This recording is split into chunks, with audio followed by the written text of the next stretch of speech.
Welcome, everyone, to another episode of Taking Up Space on Michelle A. Mayer podcast. Always excited about coming forward, you guys. Today is no different. Today, I want to leave you with something that you can nibble on your way home or in your downtime, as I'm always looking to be useful to you. You know, I'm sitting here thinking about the nature of God. I can go through the Bible and I can find scripture to speak to today and elaborate on that, but really, my spirit is looking to speak to the nature of God. How do we dissect the nature? How do we find God? How do we uncover the totality of God at one time? Is that even possible? I don't know if that's possible, friend. I believe that God is so vast that it cannot be confined to any one singularity. Surely we can say God is love. Absolutely. But what is love? Love is a packet that holds all sorts of situations in it. You can't get to hate unless you love something. So hate is a part of love, literally. As blasphemous as that sounds. You cannot reach the opposite spectrum of love, which is hate, without first loving something tremendously. God is somewhat the same. God is love. Yet God is the embodiment of all things that we love. It is the essence of all that we love. It is that connecting tissue that connects us to this fountain that we call love. I hope I'm speaking this in the spirit that my soul feels it. I'll take it a step further. God is a God that sees. It sees the heart of you.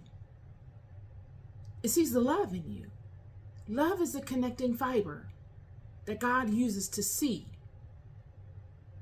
This is why Hagar was able to come to the realization that when naming God, the God that sees, because she knew within her heart that the angel of God that came upon her, surely he asked her questions, but he didn't probe deep enough to really get the heart of what she really needed and desired, and what made her run and flee, and what made her feel so helpless while in the wilderness.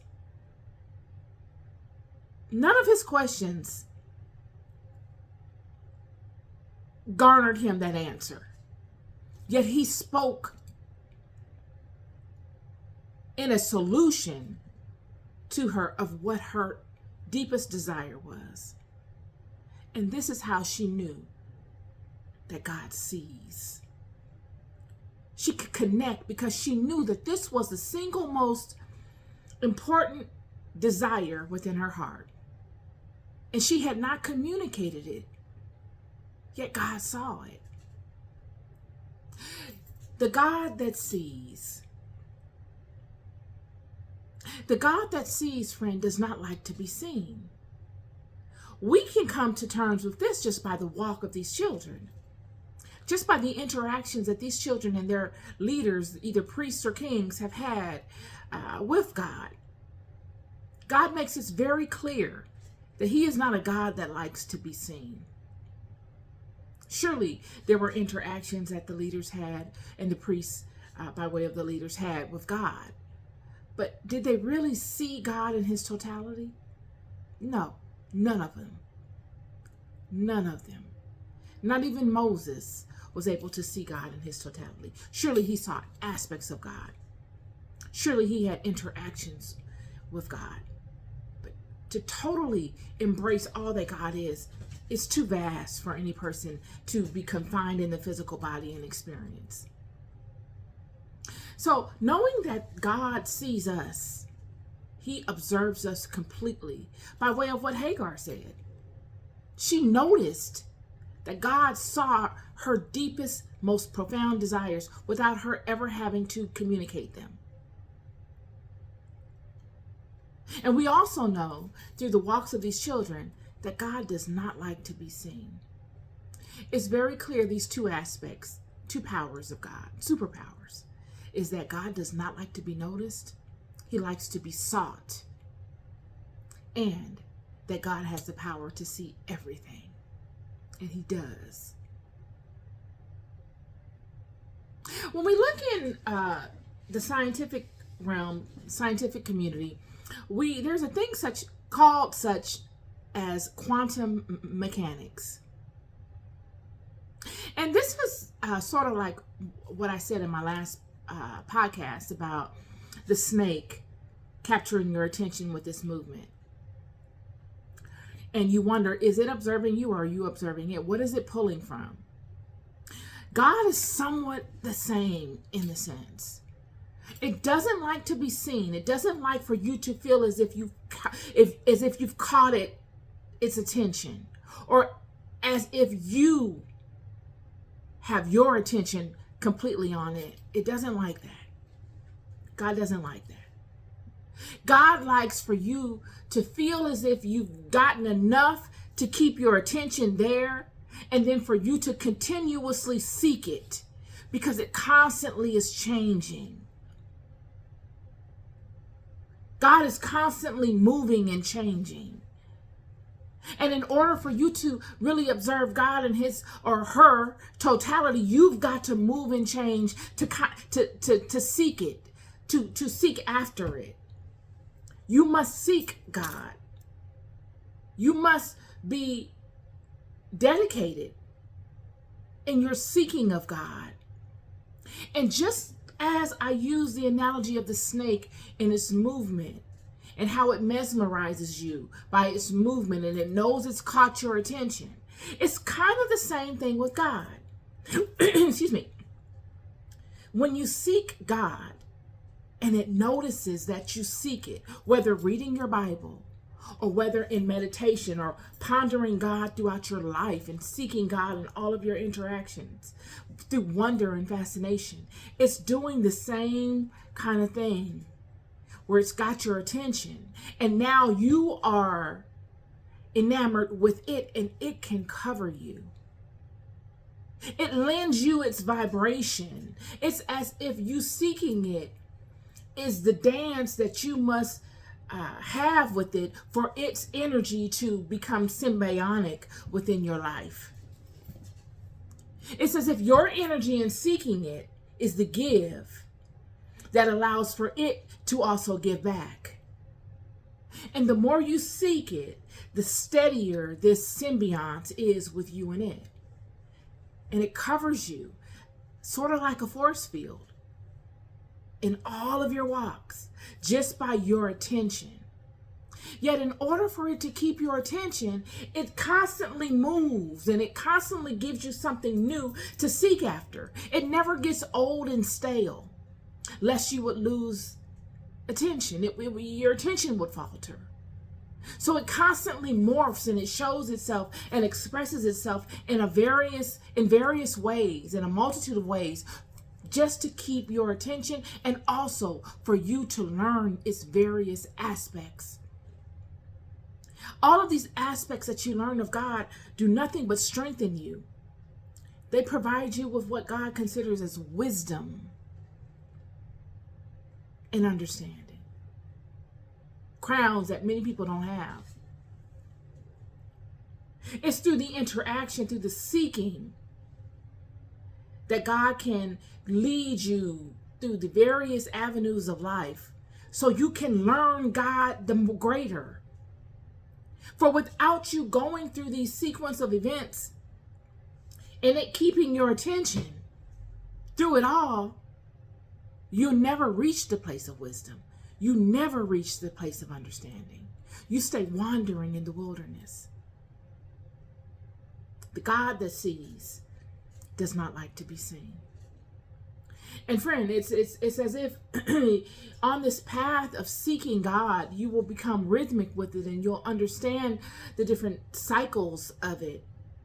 And then you'll get to a plateau where a whole new environment shows itself. All of which are action oriented. A new set of experiences expose themselves to you. They can be frightening. Usually they are very frightening. Because it is through the frightening experiences that we bunker down and we pay more attention. We allow the fat to be cut. We streamline our processes. We get rid of all the things that are not necessary, and we bunker down with what we actually need so that we can pay attention to greater. So that we're more agile in our walk.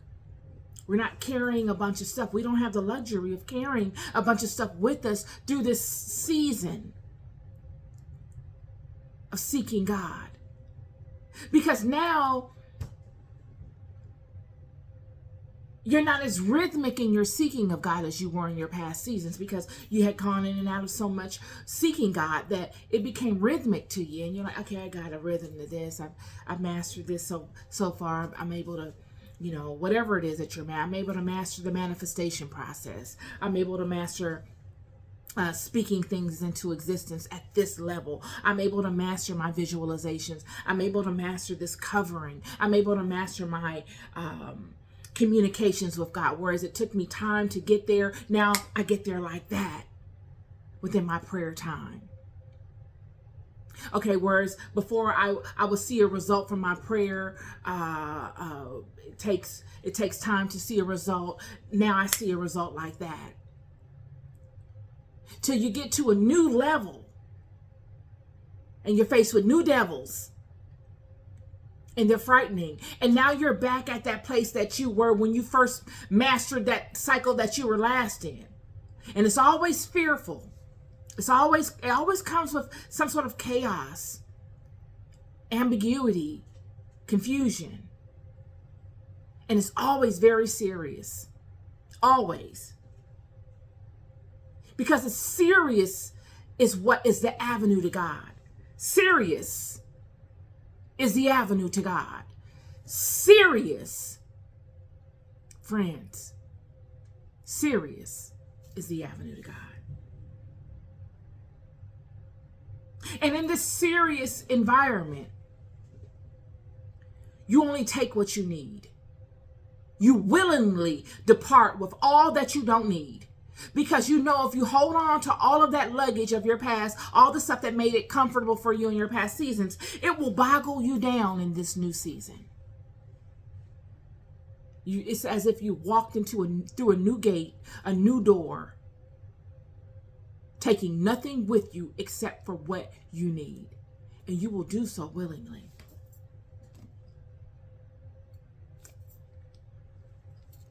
And you begin again. Just as an elementary school student would, in this new environment. Admitting to yourself that all that you knew in your past seasons mean really nothing in this new environment. Yet you have the fundamentals, surely. But if you're wise, you will hold those close, but not lean so much on them. Because you're wise enough to know that this new environment, you don't even know what the fundamentals are to this environment. Do I need to learn a whole new set of fundamentals to be able to fly high in this environment?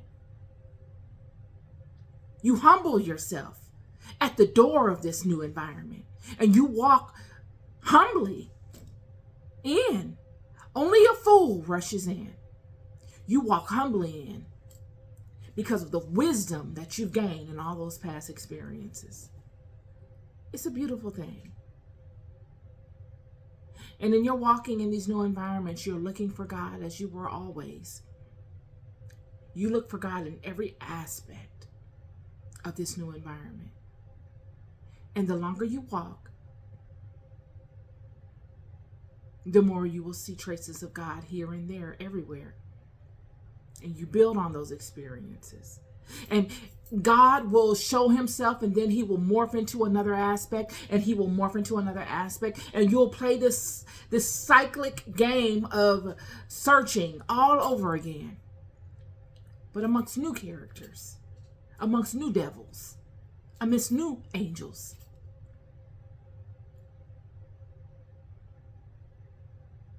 All because God does not like to be seen. He does not like to be seen.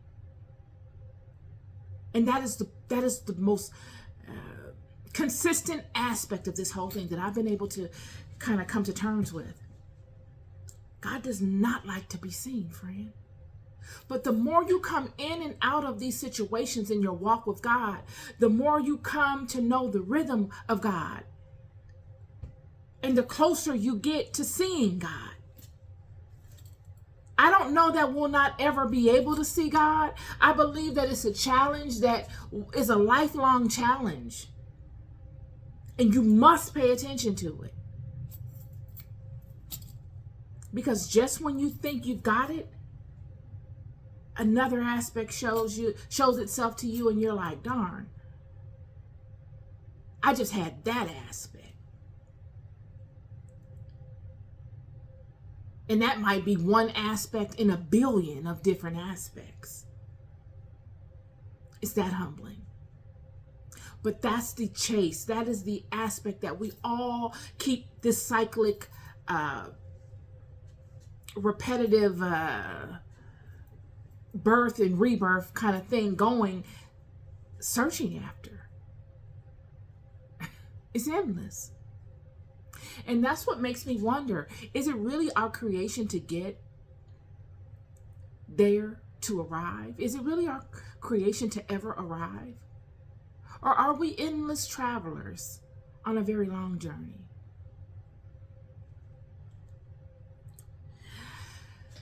Nothing long and drawn out today, just something for you to think about, to add to your repertoire of fascinations, or maybe even to fill a gap. You're loved more than you'll ever know. I'll never stop telling you. Be good to yourselves and be good to one another. Peace and love.